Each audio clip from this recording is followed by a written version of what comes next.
कोई हालत नहीं ये हालत है, ये तो आशोभनाक सूरत है। अंजमन में मेरी ये खामोशी बुर्दबारी नहीं है वहशत है। तुझसे ये गाह गाह का शिकवा जब तलक है बसा गनीमत है।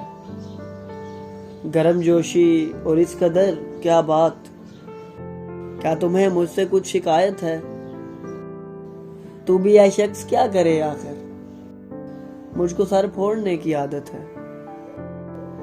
अब निकल आओ अपने अंदर से, घर में सामान की जरूरत है।